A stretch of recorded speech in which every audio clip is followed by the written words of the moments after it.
नमस्कार. छायाज रेसिपीजमध्ये आज आपण पोह्यांपासून खूपच सोपी, अगदी झटपट बनवता येईल अशी रेसिपी बनवणार आहोत. तर इथे मी 1 कप पोहे घेतलेत. हे पोहे आता पाणी घालून स्वच्छ धुवून घ्यायचे आहेत. धुतल्यानंतर या पोह्यांमधलं सगळं पाणी काढून टाकायचं आहे. तर इथे पोह्यांमधलं सगळं पाणी मी काढून घेतलं आहे. आता यामध्ये अर्धा कप ताक घालायचं आहे. तुम्ही याऐवजी 2 चमचे दहीसुद्धा घालू शकता. पोहे लगेचच हे ताक असं शोषून घेतात. तर हे असं पोहे ताकामध्ये भिजवून आपल्याला 10 मिनटं ठेवून द्यायचे आहेत. तर असं ताकामुळे या पोह्यांना खूपच मस्त टेस्ट येते. हे आता मी असे झाकून ठेवते. तुमच्याकडे जर ताक किंवा दही नसेल तर तुम्ही नाही घातलं तरी चालेल. पाणीच घालून तुम्ही हे भिजवलंत तरी चालेल. पण दही किंवा ताक घातल्यामुळे रेसिपीला खूप मस्त टेस्ट येते. तुम्ही एकदा या पद्धतीने नक्की करून पहा. तर इथे पोहे अगदी सॉफ्ट झालेत. आता यामध्ये पुढचं साहित्य घालूया. इथे आता मी बारीक चिरलेला कांदा घालते. एक मध्यम आकाराचा कांदा मी बारीक चिरून घेतला. यानंतर किसलेलं गाजर घालायचं यामध्ये. आता इथे मी बारीक चिरलेली शिमला मिरची घेतली आहे. याबरोबरच तुम्ही यामध्ये बारीक चिरलेला कोबीसुद्धा घालू शकता. आता इथे मी बटाटा घेतला आहे. कच्चा बटाटा एक छोट्या आकाराचा मी सोलून घेतला आणि किसून असा पाण्यामध्ये ठेवला होता.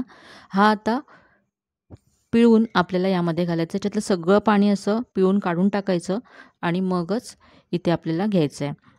तुम्ही हा बटाटा स्किपसुद्धा करू शकता. जर तुम्हाला बटाटा नको असेल तर तुम्ही नाही घातला तरी चालेल. या ज्या भाज्या आहेत त्याच घालून तुम्ही ही रेसिपी बनवली तरीसुद्धा छानच लागते. भाज्यांमध्ये तुम्ही वाफवलेला मटार किंवा स्वीटकॉर्नचे दाणेसुद्धा घेऊ शकता. इथे आता मी बारीक चिरलेली हिरवी मिरची घातली. यानंतर अर्धा चमचा आलं लसूण पेस्ट घातले. तुम्ही किसलेलं आलं आणि लसूण घेतलं तरी चालेल. यानंतर लाल तिखट घालायचं आहे. पाव चमचा हळद घातली. यानंतर इथे अर्धा चमचा धने जिरे पूड घातले. आता यामध्ये अर्धा चमचा चाट मसाला घालायचा आहे. चाट मसाला नसेल तर 1 चमचा लिंबाचा रस घालू शकता. यानंतर यामध्ये चवीप्रमाणे मीठ घालायचं आहे. आता इथे मी भरपूर बारीक चिरलेली कोथिंबीर घालते आहे. हा बाऊल छोटा आहे त्यामुळे हे सगळं साहित्य आता मी एका मोठ्या बाऊलमध्ये काढून घेते, म्हणजे आपल्याला हे व्यवस्थित असं मिक्स करता येईल.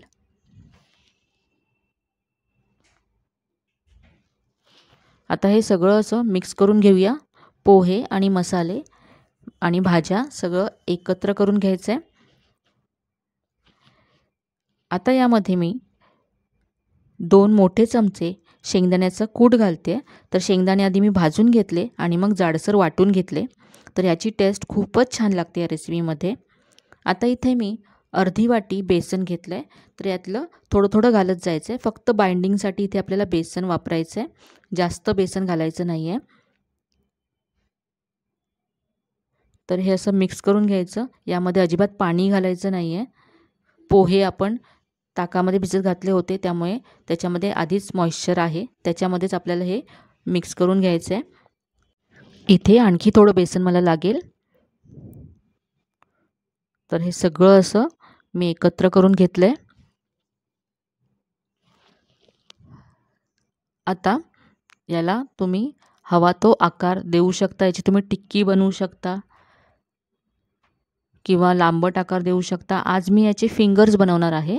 तर यापासून आपण आता पोह्यांचे फिंगर्स बनवतो आहे. तर हाताला मी इथे तेल लावून घेतलं आहे आणि असा लांब शेप याला द्यायचा आहे. तर असा शेप मुलांनासुद्धा खूप आवडतो आणि दिसायलासुद्धा छान दिसतात हे फिंगर्स. तर असे मी हे फिंगर्स तयार करून घेतलेत.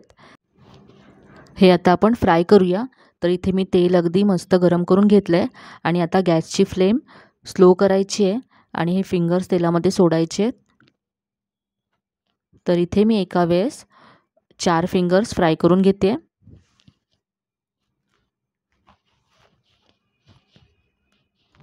तर आता मंद गॅसवरती हे आपण फ्राय करून घेऊया, म्हणजे याच्यातल्या भाज्या ज्या आहेत त्यासुद्धा सॉफ्ट होतील.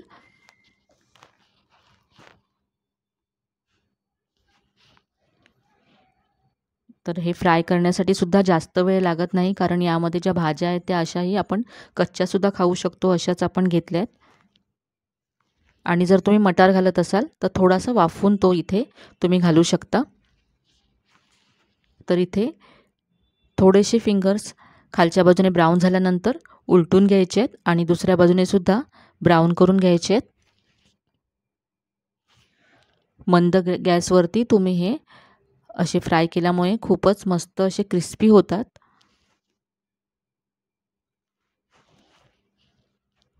तर इथे मस्त रंग आला यांना.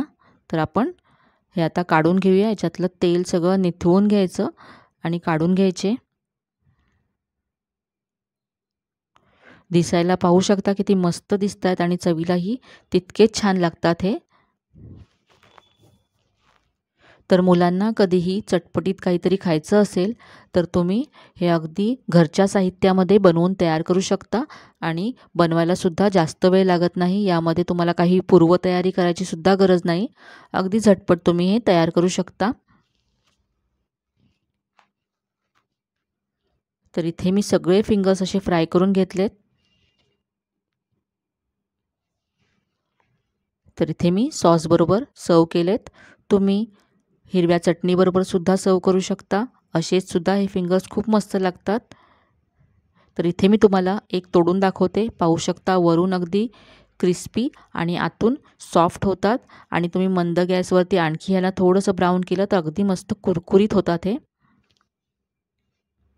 तुम्ही हे फ्राय करण्याच्या आधी स्टोअर करून ठेवू शकता.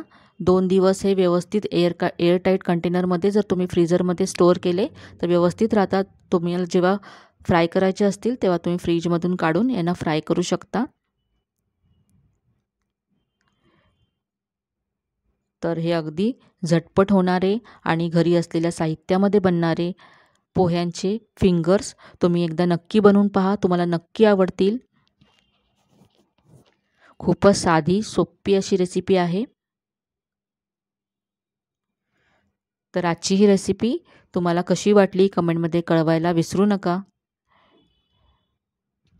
रेसिपी जर आवडली असेल तर व्हिडिओला जास्तीत जास्त लाईक करा. तुमच्या मित्रमैत्रिणींसोबत शेअर करा. चॅनलवर नवीन असाल तर चॅनलला सबस्क्राईब करायला विसरू नका. चला तर मग पुन्हा भेटूया अशाच छान छान आणि नवीन नवीन रेसिपीसह. तोपर्यंत धन्यवाद.